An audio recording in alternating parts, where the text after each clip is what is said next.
Gopishana Vallabha Girivara Gopishana Vallabha Gopishana Vallabha Girivara Gopishana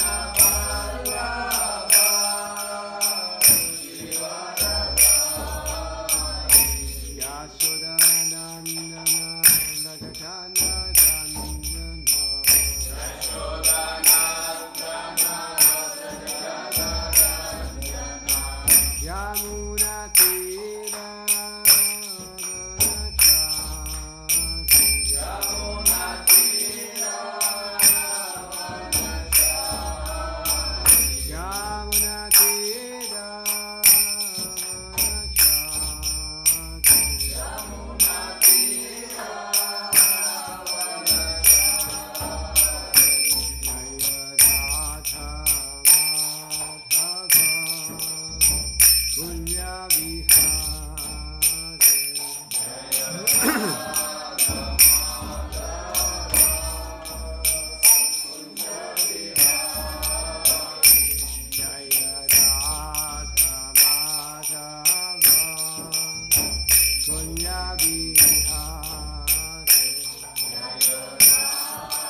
Shivai Grace Sri Bhakti Vedanta Samhada Sabhupaki Ananta Vaishnava Vindhi Jai Namacharya Thakur Jai Ram Shiva Sri Krishna Chaitanya Prabhu Nityananda Sri Advaita Gadadha Sri Vasi Gaura Sri Sri Radha Krishna Gopa Gopinath Shyam Kunda Radha Kunda Kiruvaram Vijay Vrindavanam Vijay Mathuradam Vijay Dham Vijay Gomavai Vijay Yamunamai Tulasi Devi Vijay Bhakti Devi Vijay Samaveda Bhakti Vijay Gaura Kavanandi. All glories to the Sangha devotees, all glories to the Sangha devotees, all glories to the Sangha devotees, all glories to Shri Shri Gaura.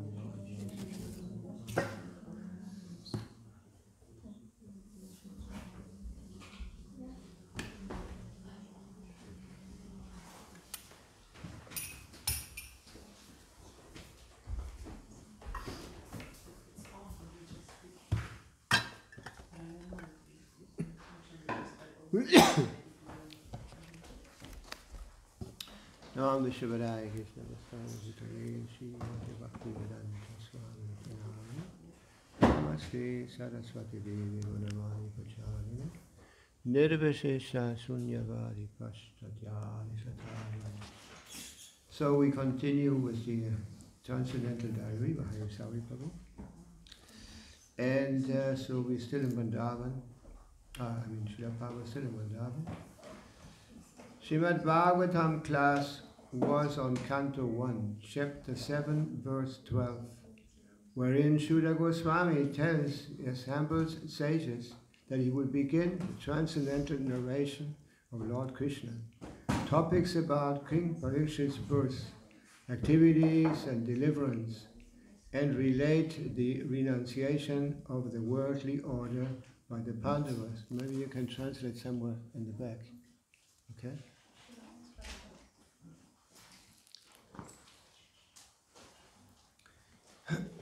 Srila Prabhupada began by refuting the mistaken idea of the Prakita Sahajas, who think that Krishna's seemingly worldly activities, such as on the battlefield of Kurukshetra, are different from his dealings in his Vrindavan Leela.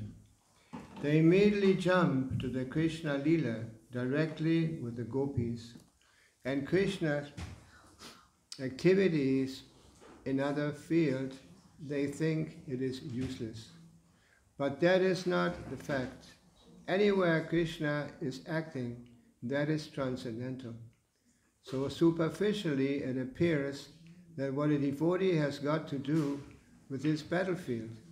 But battlefield or no battlefield, wherever there's Krishna, that is transcendental. This has to be understood. Otherwise, Shukadeva Goswami, why he should indulge in describing how Uttara's pregnancy was saved by Krishna, how the Brahmastra was thrown by Ashwatthama. So Shukadeva Goswami is a liberated person. Why he should indulge in these material things? No. Those who advanced, they know that Krishna is dancing with the gopis, that Leela and Krishna's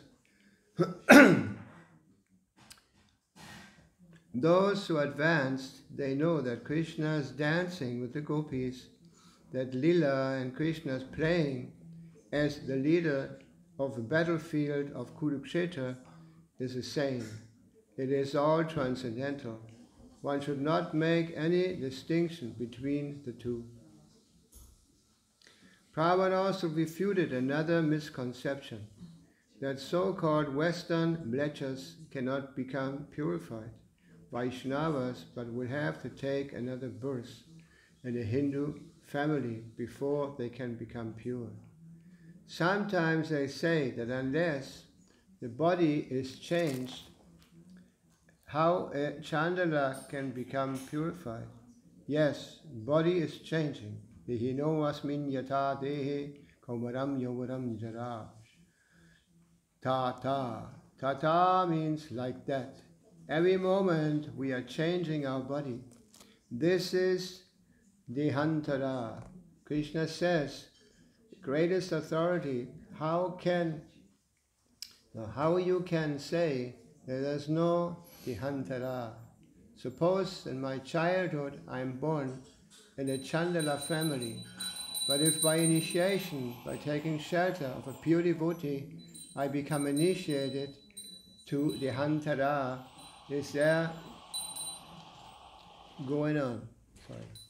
But if by initiation, by taking shelter of a pure devotee, I become initiated, so Dehantara is there, going on. If I take initiation seriously, so the next Dehantara, not that somebody was a European, or we take Europeans as Mlechas and Yavanas. Yes, yesterday Mlecha and Yavanas. But he has changed his body. And after changing, if he's initiated, then Suduyata. Then Suduyanti is purified. So how this is possible, we cannot understand. Because Lord Vishnu's energy is inconceivable. Unless you accept Achintya Shakti of the Supreme Personality of Godhead, you cannot understand. You have to accept. It is Achintya, inconceivable by us. But it is not inconceivable by the advanced devotees. For anything being executed by the Supreme Personality of Godhead, it is not inconceivable by him. So again, we hear from Srila Prabhupada about the so-called advanced devotees who are not interested in the basics of Krishna consciousness, but immediately jump to the most advanced or most confidential part of the Shastra. And Prabhupada mentions here Sahajya. Sahajya.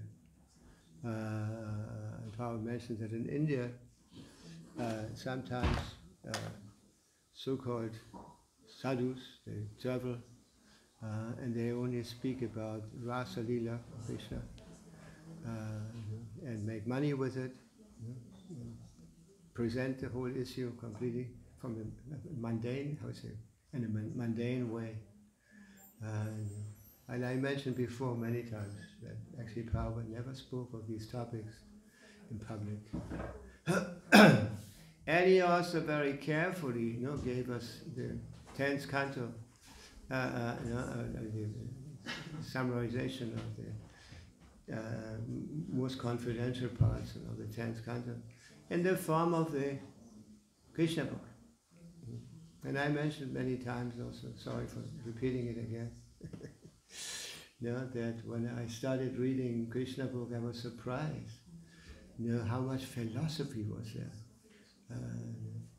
And of course, in due course, if I understood, well, this is very important that we properly guided, like Prabhupada says here, and by a qualified devotee to understand these things. So Srila Prabhupada gave us the Krishna book, and it's a very nice book. It should be distributed as much as possible, because that's the proper, the bona fide, authorized way of presenting Shastra. Like Prabhupada mentions here, for advanced devotees, all these very, occult or very difficult to understand topics in the Shastras, I understood. And that's why we need a guidance. Like Prabhupada, like we know that before Srila Prabhupada came, there were already so many Bhagavad Gitas published. And I mentioned before this also that I read Bhagavad Gitas, different Bhagavad Gitas before I became a devotee. But it doesn't make much sense. It didn't really understand me to take up spiritual life. But then Srila Prabhupada presented his Bhagavad Gita, and he emphasized very much that this Bhagavad Gita was Bhagavad Gita as it is.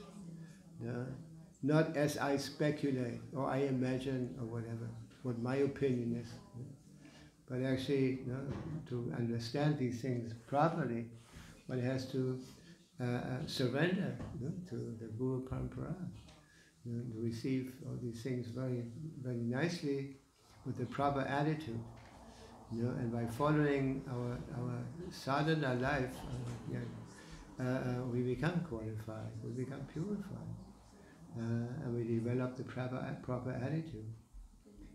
Just like before, somebody's initiated, he's supposed to show his sincerity for some time, by following the principles, chanting rounds like that. Actually, we used to have this rule that if somebody didn't live in the temple, then it was a little more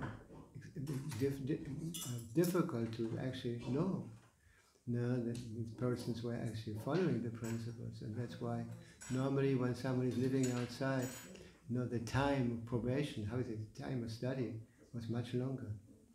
And we used to say that a person has to chant 16 rounds visible. Visible. That means he should at least come sometimes and show and chant together with the devotee. Anyway, so we are very much blessed by Srila Prabhupada's explanation, Srila Prabhupada's presentation of these topics, and so we are properly protected. Actually, we have to be properly protected. Otherwise, we might become deviated or confused. Like that. That's why we emphasize so much the hearing process.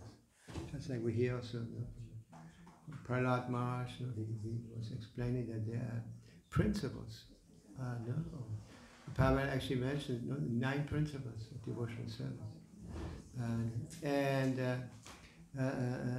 Some time ago I heard Prabhupada say that actually these principles, these are devotional service. This is devotional service. There's nothing extra beyond these principles. And it all starts adopting a humble attitude, very humble attitude, respectful attitude when we hear. And the hearing from the proper source, also with the proper attitude, has to be learned, has to be practiced properly. So any question in regards to this? You want to say something? I have a question in regards to previous, the Prabhupada made 2 points. This one, second, the first point that Prabhupada made was if someone cannot be purified, but in India they said Mlecha body cannot be purified. Yeah. So my question is yes, we accepted this, but at the same time, lately there's a little bit of a mood that we want to, I don't want to say reestablish this culture again. So what is the balance not to go back to the same thing again? Because if you want to establish Varnashram Dharma all over the world, but if you want to do this, then you come back to the same thing, then they think you're lecture again. How do you avoid this going back to the same thing? I was in India just recently, and I kind of think it's coming to it a little bit. What was that? India? You mentioned India? In India, there's a little bit of a mood that this is like coming back to the similarizing to what Prabhupada Bhaktisiddhanta escaped. Yeah. In India, this is very much rooted, that just like we had some problems also in ISKCON with this, in the Indian ISKCON, that they were saying the Western devotees are not so, not of the same, how you say, caliber, how you say that? I don't know what I'm saying this. Because, I told the story that I was present in Mayapur once, that it was in the very beginning when we didn't have so much rules there to not associate with outsiders, outsider Vaishnavas. And one Gaudiya Math had invited us to take part in the program they organized. So many devotees went there. And then there was a sannyasi speaking, receiving us. And then at one point he said, yeah, you were all hippies, and you were, not doing this and that, like that kind of thing. And we couldn't figure out what was this now, how to act. And then Prabhupada heard about it. And Prabhupada said, never again go to their meetings. No? No, and Prabhupada considered this a big offense. It's so offensive, to categorize the devotee according to material standards. Yes. But then the Chaitanya Charitamrita is a verse, Kiva Vipra, Kiva Nyasi, Shura Kelenai, Say Krishna Tattva Beta, Say Udahaya.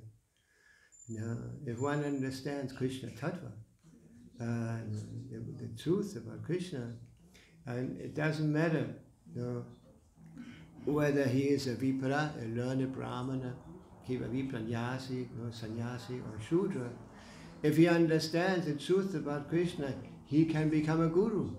He can become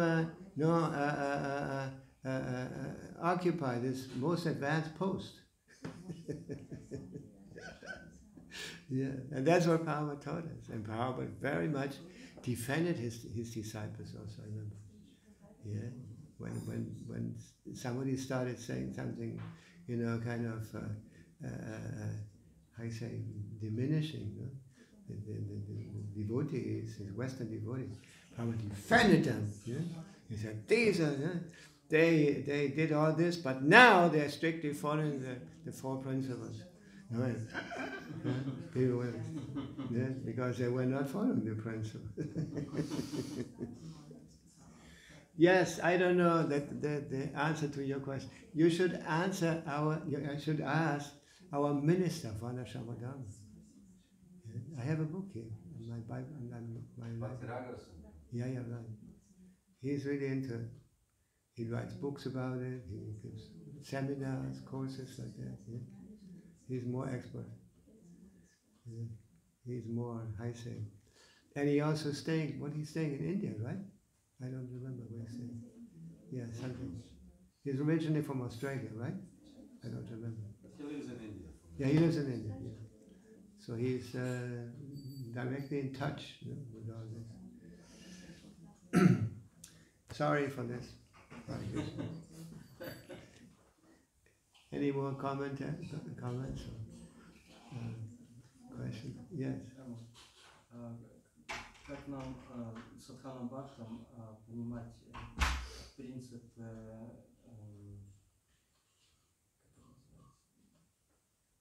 You're not translating. Yeah. There's always, speak short and translate. Otherwise, so much gets lost. He didn't finish his point. I hear him speaking. I hear him speaking. No, he's saying like when he's speaking, translate along with him. And he said, how can we sadhaka bhaktas? But then... Садхана Бхакта, где мы следуем, а где мы подражаем.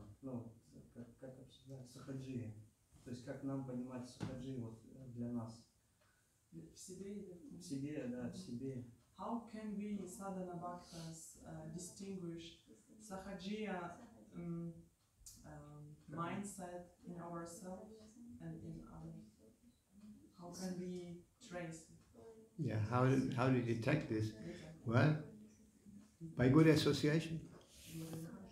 Senior association who explain things to you or correct you. No? Once you say something weird in this regard, then immediately the older devotee shall immediately stop this and explain things properly. Yeah. One has to be very fortunate to have good association, good guidance. Just like I spoke to somebody some days back, and the person was, I asked, how did you become a devotee? And then the person said, well, I went to a temple, and later on I discovered that this was not ISKCON. But I took initiation and everything, but I didn't know. Until something happened, and another person started associating more with ISKCON devotees. And of course, when this happens, so many things are cleared up, provided that devotees are actually following Prabhupada's direction, Prabhupada's principles. Now here you don't know this, but where I normally travel and preach like that, there's much of this. You know, just like in this country, Venezuela, you know, you remember? They have so many different groups. Just like when I was there a couple of, last year, you know, so many people came for the program, for the class at night, Bhagavad Gita class. And, but most of them were not ISKCON. And then at one point, one boy said, "Oh, I need your blessing, Maharaj." And I said, "What for what?" And then he said, "Please give me the blessings to take initiation from such and such." I will not mention the name. Yeah? And I told him, I cannot give you blessings because this is not our line. This is not Prabhupada's line. Yeah? I can only repeat what I have heard from Srila Prabhupada and Prabhupada's directions. I never heard that here. I don't know why. Yeah? I noticed that in those places where these movements are strong, ISKCON normally is very weak. You know, they become very important when ISKCON is weak, isn't it? Yeah. Because people have no other guidelines. That's all they know. ISKCON is strong or not strong in that place? You know, when ISKCON is strong, they don't have any potency. Or hardly any. Yeah.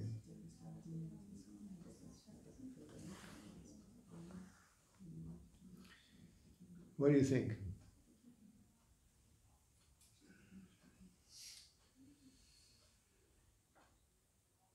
Okay. So when you think something? Yes, Maharaj. If somebody thinks that Western devotees are not caliber, then today ISKCON is survival only because of Western devotees. Where were the Indians when Srila Prabhupada was in India? Yes, interesting point. Thank you very much. Yes. I remember when we go to India the first times, that we would appear somewhere and somebody immediately approached and quoted Bhagavad Gita and showing off like as if it was another guru for us, you know. And then, of course, then we became more, kind of more knowledgeable and more experienced, so we knew how to deal with it. Yeah. But in the beginning, they were pretty confused. Yeah. That's why I used to always tell the devotees, you should be a devotee first for some time, and then before going to India. And then not only that, but also when you're complete neophyte, when you don't have, don't know much about Krishna consciousness yet, then you very easily become confused in India. Yeah. Like I was traveling with some South American devotees. This was in 1886, for the 500 years of the appearance of Chaitanya Mahaprabhu. And some of these persons insisted they want to go, even though I was against it. And then one boy became completely confused.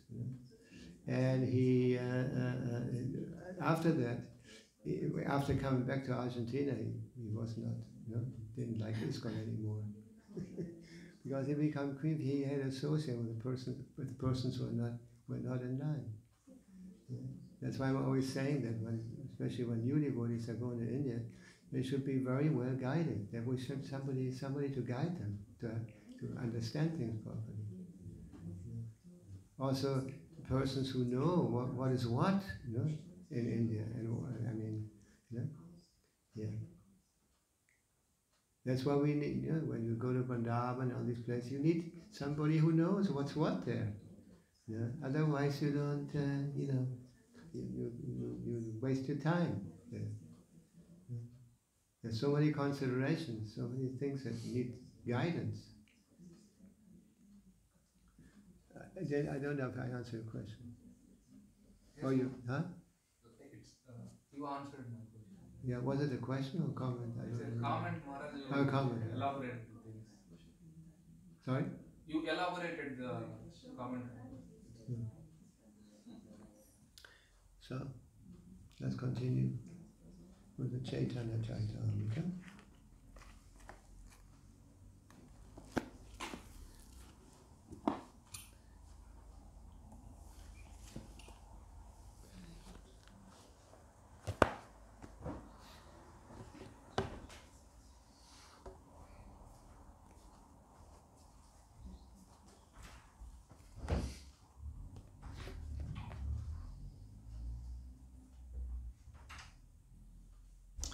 Which verse was it? Verse 114. 114. Fünfter Kapitel, 114. Madhya. Madhya. Fünftes Kapitel. Und welcher Vers? 114. 114? Dunhara Satya.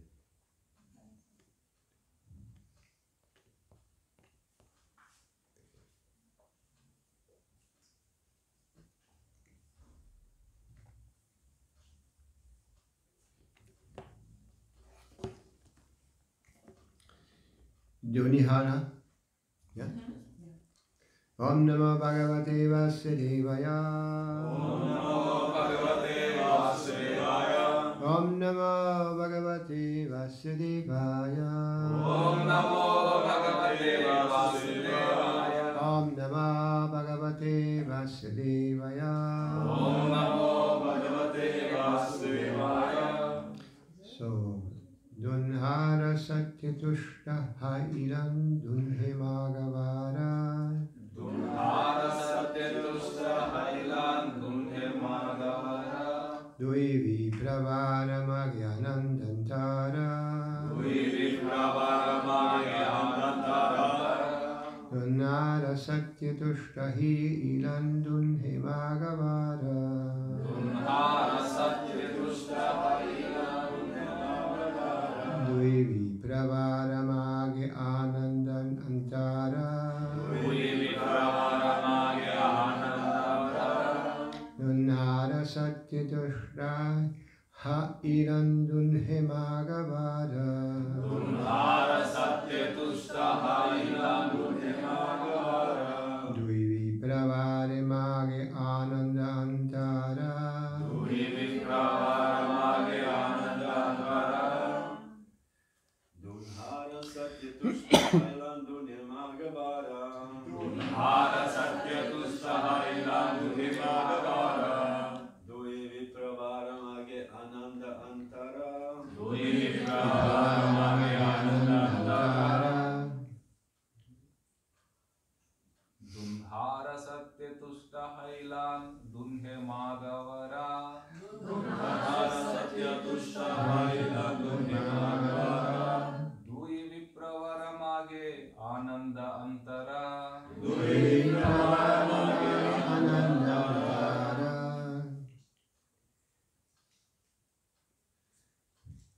Idam. Dunhara Satyatushta Hailan Dunhimagavara. Dunhara Satyatushta Hailan Dunhimagavara. Dui Vipravara Magyanandantara. Dui Vipravara Magyanandantara. Dunhara Satyatushta Hailan Dunhimagavara. Dunhara Satyatushta Hailan Dunhimagavara. Dui Vipravara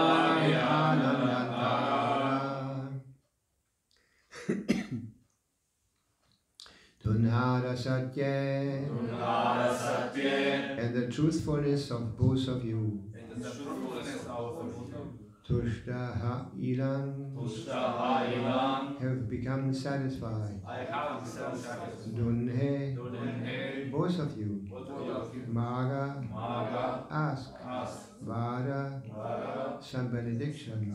benediction. Dui vipra, Dui vipra, both the brahmanas. both the brahmanas. Vada, Vara, a benediction. benediction. Mage, Mage, back. beg. Ananda, Ananda, pleased. please. Antara, Antara, within. within. Translation. The Lord continued, I have become very much pleased by the truthfulness of you both. Now you can ask for benediction.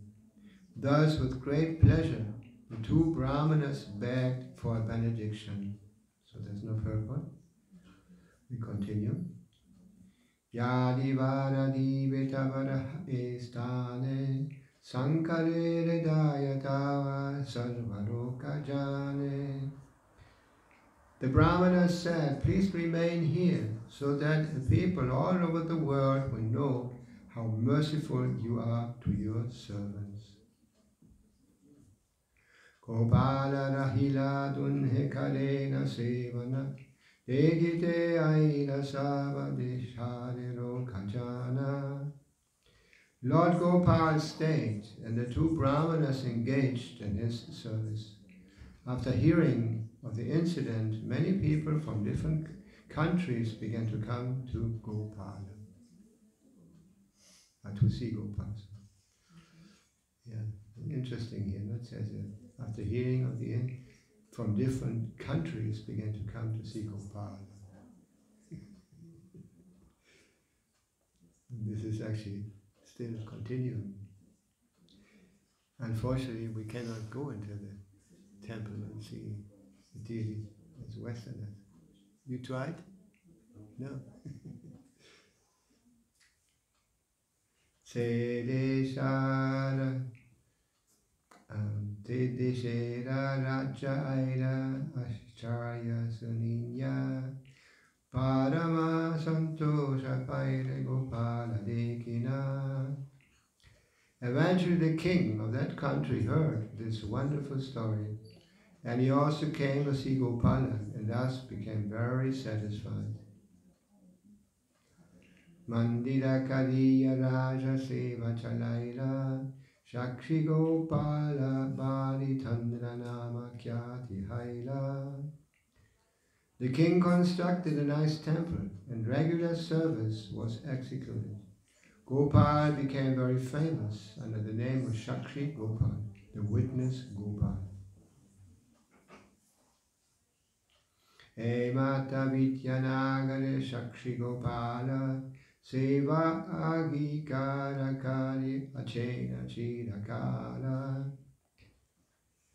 Thus Shakshi Gopal stayed in Vijayanagara and accepted service for a very long time. And now there's a short purport of Srila Prabhupada. This city of Vijayanagara is situated in Chailanga Desha, South India, on the bank of the river Godavari. The place where the Godavari flows into the Bay of Bengal is called Kota Desha. The Orissa kingdom was very powerful, and Kota Desha was the capital of Orissa. It was then known as Vijayanagara. Formerly, the city was situated on the southern side of the river Godavari. And at that time, King Purushottama Deva managed to control Orissa and appoint a government. The present city of Vijayanagara is on the southeast side of the river, only 20 to 25 miles from Rajamundri. During the time of Maharaj Pattabharudra, Sri Ramananda Roy was the governor there. Vijayanagara is not identical with Vijayanagara. Now you can say something. Yes, Maharaj. There are two places. One is Vidyanagar and one is Vijayanagar. Ah, yeah? Yes. Vijayanagara. Vijayanagara. And the other, yeah. Okay. Yes.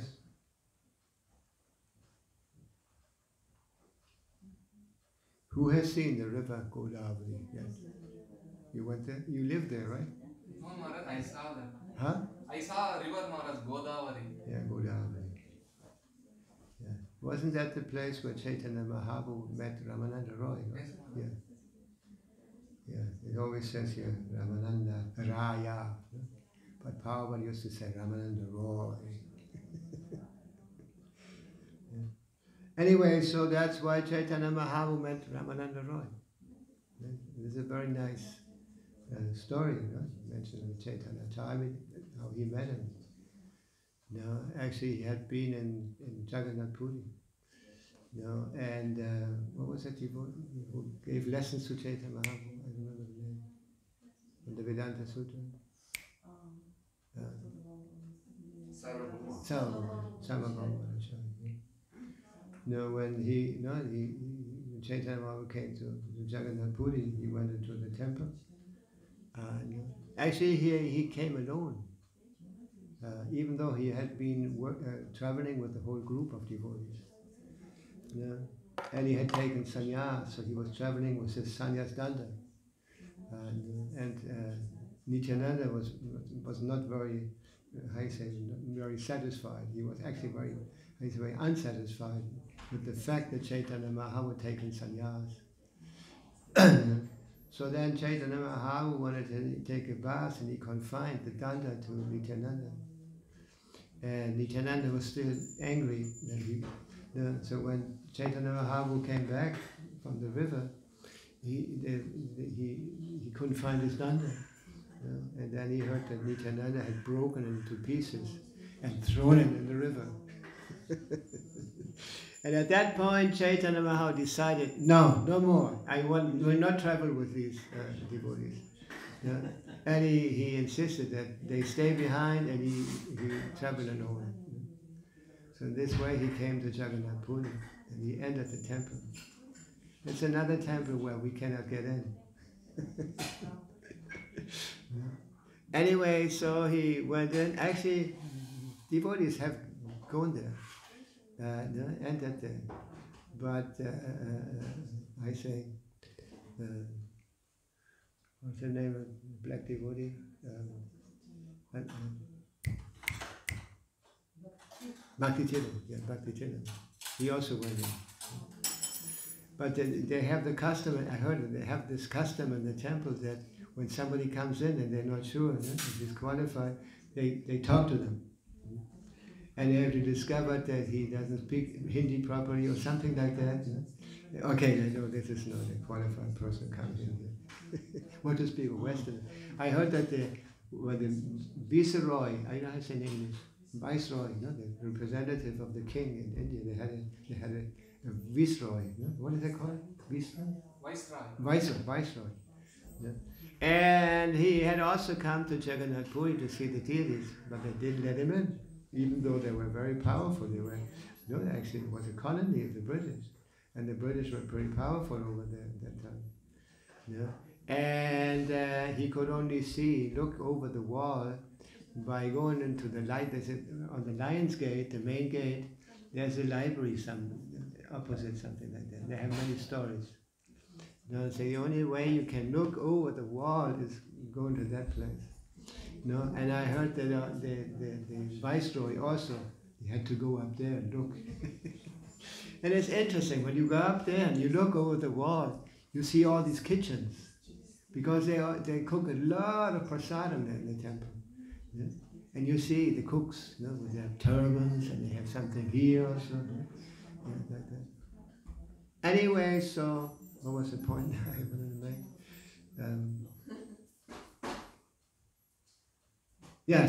So then Chaitanya Mahaprabhu went into the temple. He went into the temple. And there was also what was it again? Sarvabhauma was also there. He was a pandit of the how you say the Puri at that time, very famous, very learned. It says that from all over India, people came to study under him. Young people came to study under him. He was famous person. So he happened to be there also in the temple. And he saw how Chaitanya Mahaprabhu was coming into the temple. And he was very attractive. You know? Actually, Chaitanya Mahaprabhu was extremely beautiful. You know? I'm just hearing from the Chaitanya Bhagavat right now. And he was so beautiful that people, just by seeing him, people become stunned. You know? Looking at him like that. And Nityananda also, were extremely beautiful. Anyway, so he saw him coming in, and he was surprised that he was so young and so beautiful, and a sannyasi at the same time. So he actually felt compassion, you know, because actually one should take sannyas at an advanced age when all comes through all the different stages and becomes more renounced and more experienced in life like that. But he was surprised that he was so young, you know? And so he actually felt compassion. You know? He said, "Ooh, no, he's very young and beautiful. He must have problems in the future." You know? Anyway, so then he saw when Chaitanya Mahaprabhu came to the temple and he was standing in front of the deities, he fell down in ecstasy. You know? And he fell to the floor. And immediately the police or the guards came, you know, because they thought he was going to, he just put himself down to sleep there in front of the deities. You know, so at the time when they were about to take him away, Sarvabhaumacharya, I say, interfered. And they immediately took him serious because he was such an important personality. Anyway, so he had read about this, you know, that the advanced souls, sometimes they experience ecstasies and this and that. Anyway, so he wanted to have him close, to study him from very close. So he made them take him to his home. And so when they went there together, you know, he couldn't see any symptoms of life in Chaitanya Mahaprabhu. So he took some how you say, cotton, what they use for the, how you say, yeah. So he put some cotton in front of his, I don't know, say, fosa nasal in Spanish. Anyway, he put that and he detected, yes, he was still breathing. And then he sat there and didn't know what else to do. But in the meantime, the devotees that Chaitanya Mahaprabhu had abandoned, they arrived. And it says that when they arrived, they heard that everyone was speaking about this young sannyasi, extremely beautiful sannyasi, and he had fallen down in the temple, and Sarvabhaumacharya had taken him to his home. So, Srila Prabhupada mentioned this context that devotees already had a lot of experience with Chaitanya Mahaprabhu's ecstatic, symptoms. So they immediately went to Sarvabhaumacharya's home. And they know how to reawaken Chaitanya Mahaprabhu. They started a heavy metal kirtan. And Chaitanya Mahaprabhu came back to external consciousness. And he was, and Sarvabhaumacharya was observing all this. And then immediately, what was the name of the one family member of Sarvabhaumacharya? I remember the name now. He immediately started speaking to Sarvabhaumacharya, trying to convince him that this was not an ordinary person, this was God, something like that. And Sarvabhaumacharya was very critical. He didn't accept anything just like that. Nobody had all been based on Shastra and knowledge and all that. And then, but he felt compassion with Chaitanya Mahaprabhu. So he offered to help him to understand the Vedanta Sutra. Anyway, Chaitanya Mahaprabhu didn't say a word. He just accepted it. And then, it's mentioned Chaitanya Charitamrita, Sarvabhaumacharya offered him an elevated seat. And he himself was sitting on lower, because he was a sannyasi. Anyway, so then he started speaking. He spoke for 7 days. Yeah? 7 days, given his commentary on the Vedanta Sutra. And after the 7 days, no, he kind of didn't understand why this disciple didn't ask any question. And he don't have any question, there was very, very sophisticated explanations. And then Chaitanya Mahaprabhu said, yes, actually I understand the Vedanta Sutra. But your commentaries are like clouds that covering. It's like this. It's like the sun, because the Vedanta is like the sun. But your commentaries are just like clouds covering the sun. And Sarvabhauma had never heard that of anybody. And then immediately turned around and said, "Now let's hear your comments." And Chaitanya Mahaprabhu started giving his comments to the Vedanta Sutra. And the Sarvabhauma couldn't believe it. What is this? Wow! And hearing from Chaitanya Mahaprabhu, he came to the conclusion, well, this must be the author of the Vedanta Sutra. I mean, it's Krishna, Vedavyas, who is a Sakti-Avesha avatar of Krishna. Anyway, so by hearing him, he became purified, and in the end, he surrendered. He surrendered to Chaitanya Mahaprabhu. And Chaitanya Mahaprabhu, seeing the change that had occurred, actually there was a reason why he had arranged everything external to meet this very important personality. And then it says, at one point, when Chaitanya Mahaprabhu finished speaking, Sarvabhauma composed 100 verses glorifying Chaitanya Mahaprabhu, just spontaneous like this. I have a book with all these verses. Before I got that book, I was under the impression that actually this was lost, but it seems it's not being lost. Anyway, so then Sarvabhauma became a devotee. He became a leader amongst the Vaishnava devotees in Puri. And there's another story related to Sarvabhauma. What was the how you say the husband of the daughter of Sarvabhauma? Amoga. It says that Amoga was a very envious person. He was always criticizing the devotees, finding faults in the devotees. Amoga. So then at one point Sarvabhauma invited Chaitanya Mahaprabhu. He invited him to take prasad at his home.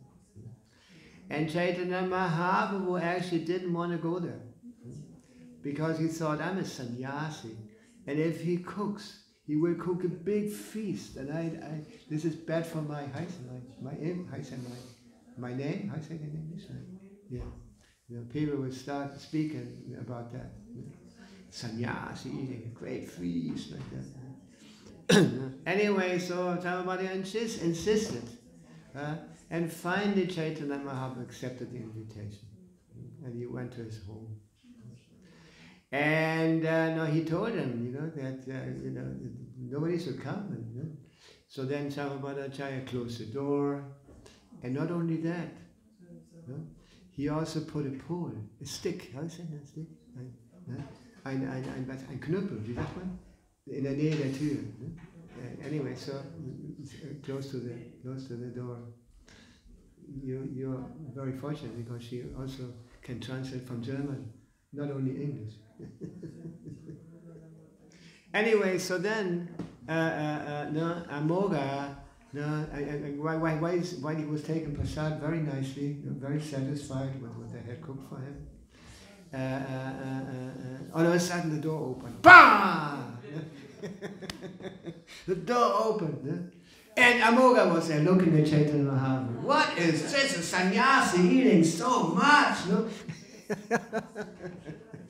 And Sarvabhauma got the stick, and tried to beat him, But because Amoga was much younger than Sarvabhauma, he couldn't reach him. He was running behind him. Anyway, so he didn't, and while this was all happening, Chaitanya Mahaprabhu was sitting there, not saying anything, just observing the scene. And then he went, finally he got up and went back to where he had come from. And then, what is it again? There's a family member of Samabhanacharya. He came to visit him. And then he told him, he asked, what's Chaitanya Mahaprabhu? So what's happening in the house of Samabhanacharya now? Oh, he told him that Amoga has cholera. He's about to die. And also he told Samabhanacharya, he told him, actually you shouldn't have taken that so seriously. He's a young boy, and he's also a family member. You shouldn't have treated him so harshly. And also he heard, Chaitanya Mahaprabhu also heard that Samabhanacharya, since he had visited him in his home, he was fasting because of the offense that had been committed at his home. So then Chaitanya Mahaprabhu went, immediately went directly to Amoga's home, where he was staying. And he saw him laying there, and he touched him, and he said, "How come, Amoga? You're a Brahmana, come from a Brahmana family. How did you let your heart become so contaminated?" And then Amoga, was very repentant. How is it, repentant? Very repentant. So he was admitting that it had been very sinful, and that please, that he forgive him. But actually, just by being touched by Chaitanya Mahaprabhu, he became free from all sinful reactions. So then Chaitanya Mahaprabhu went back, and told him what had happened. And actually, at that time, he said that you shouldn't have treated him like that, because he's actually a young boy like this. Anyway, so this is another pastime of Chaitanya Mahaprabhu with Samabhanacharya. Later on, Samabhanacharya, there's also a story in the Chaitanya Charitamrita. Because he was a very learned scholar, so he started writing all kinds of things. And at one point, he was writing a verse, if I remember properly, Vairagya Bija Nidavakti Yoga, Shikshartamar Purusha Purana, Chaitanya, Sri Krishna Chaitanya, Tadira Dari,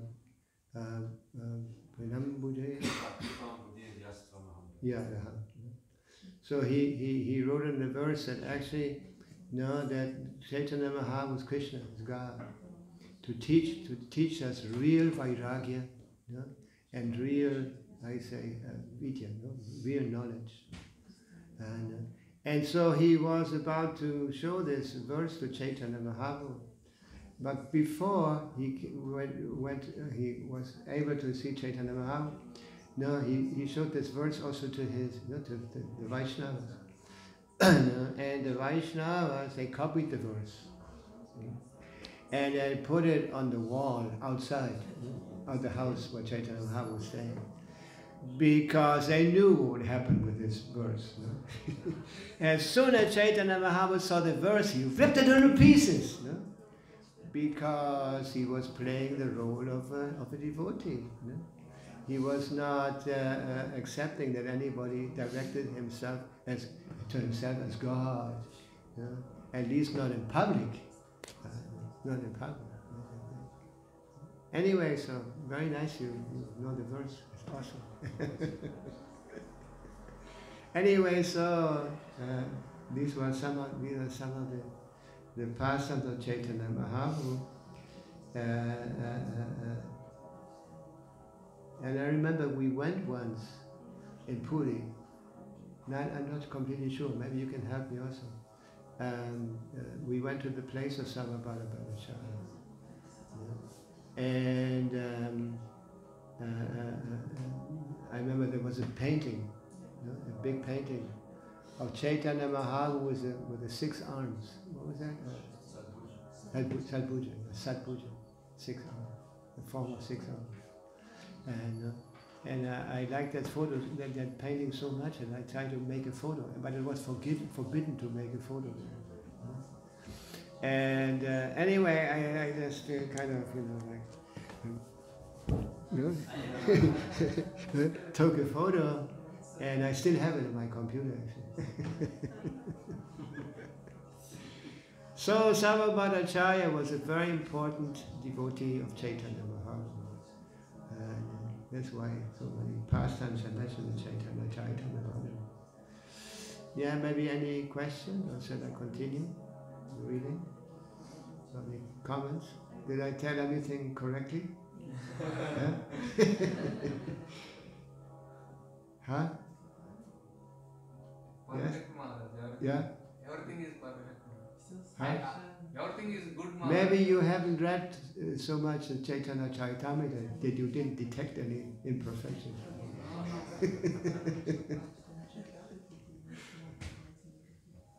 What do you say? You want to say something? No. You wanted, you started, I cut you, I interrupted you. No, Maharaj. I wanted to say that everything was good, Maharaj. Yeah. Okay. Because I didn't read Chaitanya Charitamrita. Ah, wait, that's what I said.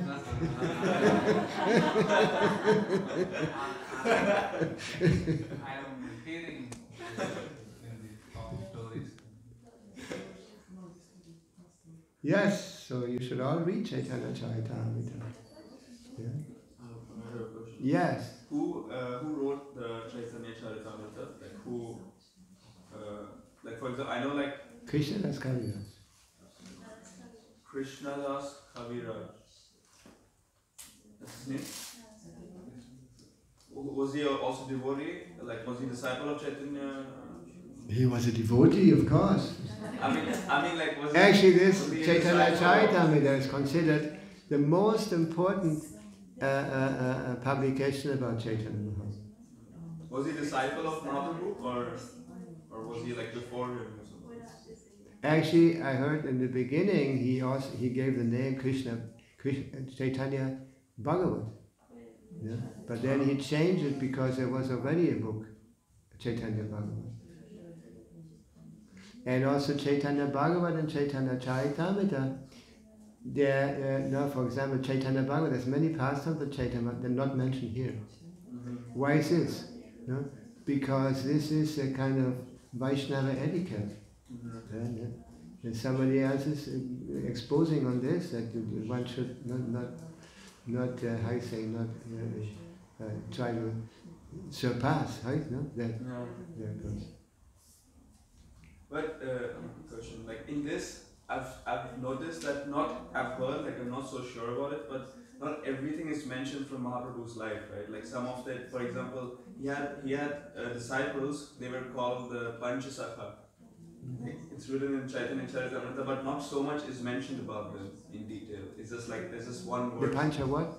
Like Panch, his friends, like how Krishna's friends in Dwapara Yuga, they were again came as friends of Mahaprabhu, but it's just like only one, not so much is mentioned about in Chaitanya Charitamrita.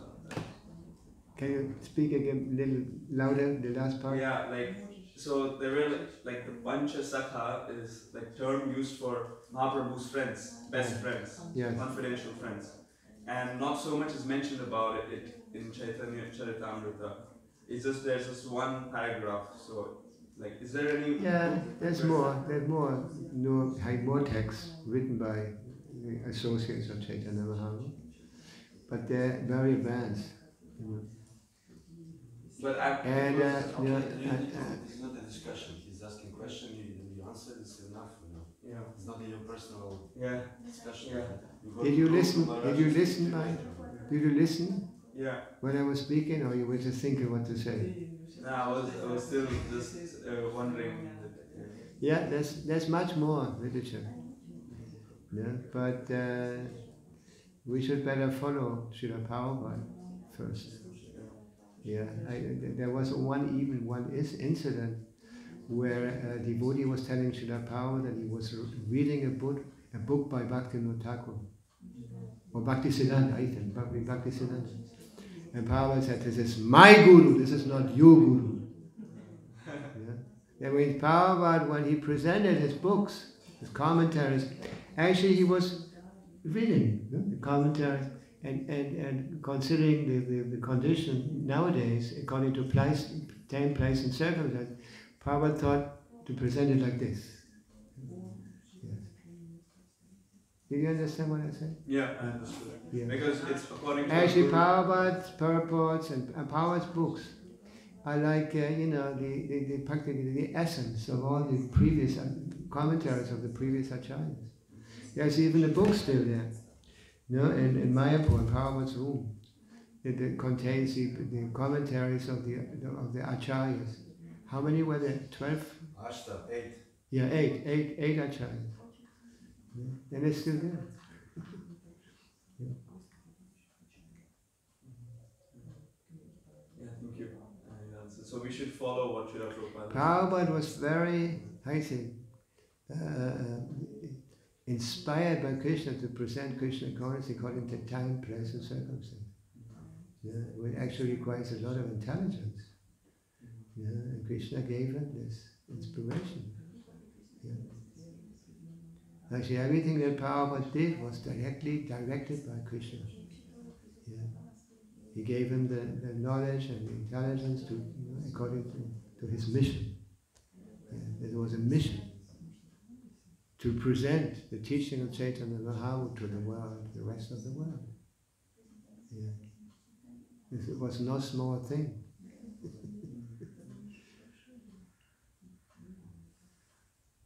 So first you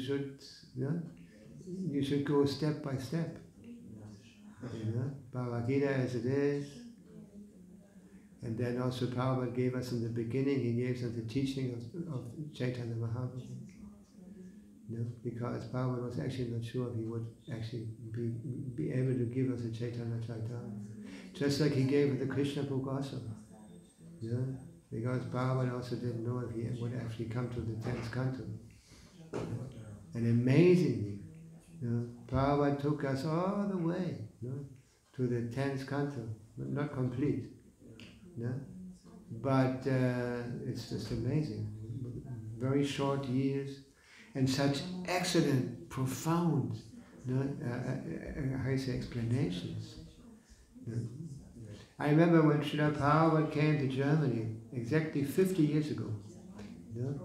50 years and a month now. When he came to visit us in Schloss Rettershof in the summer of 74. And we had prepared, Hansaduda prepared a studio for Srila Prabhupada. So because he wanted to make recordings of Prabhupada chanting bhajans and many other things. So we prepared a whole studio, the old system was that we would put the packages of the eggs, how is it? With the eggs, they have a special package kind of. And so we got all the egg packages and put them all on the wall like that. And then Hansaduda was playing Madanga for Srila Prabhupada. And Vedavyas, now is Bhakti Godamani Maharaj. Now he was also playing the kartas and somebody else also, I think Shamabali. And then I remember we were sitting outside. And regular Prabhupada came out. And he sat on a chair, and they played it for him. And Prabhupada was like this and this, and hearing very carefully what he had sung. Why is this? Because Prabhupada considered his commentaries and also the way he chanted and all this, directly directed by Krishna. He was Prabhupada surprised himself sometimes what he had written, and what he, in this case, what he had sung. And then later on, we made 2 long play records, long play, big ones, disc. And what we presented it as 2 records. It was kind of book. And anyway. And on the cover, you can see this photo of Prabhupada. In this country. You have that also? You had this? In your old household? No? Yeah. Krishna Meditation was the title of this long play. Yeah. Just keep coming, keep listening. You still may do the discourses, Bhakta Kol? No? Fertig. Fertig. Oh, fertig. Did you take part in this? No. No, you should make another one then. Hopefully next year, because right now I have to like focus a bit on my uni, and so I'm just going with the flow. I have to focus on my university right now. I'm going with the flow. Are you coming every Sunday, right? Yeah. Yeah, so maybe we can make it Sunday morning. Yeah. I remember in Heidelberg we had the same thing, Sunday morning. Yeah. A lot of people were coming early on Sundays to take part in the course. So you can also take part? Yeah. Yeah, definitely. It's in German, right? Whatever you like, no? Huh? Did you give it in German or in English? Last time in German. We did. Ah, German. When you speak German? I speak German, but it's like, yeah, like spiritual topics are a bit difficult in German for me right now. In case of doubt, you can ask him. Yeah. He speaks German and English at the same time. Yeah. Srila Prabhupada ki Jai.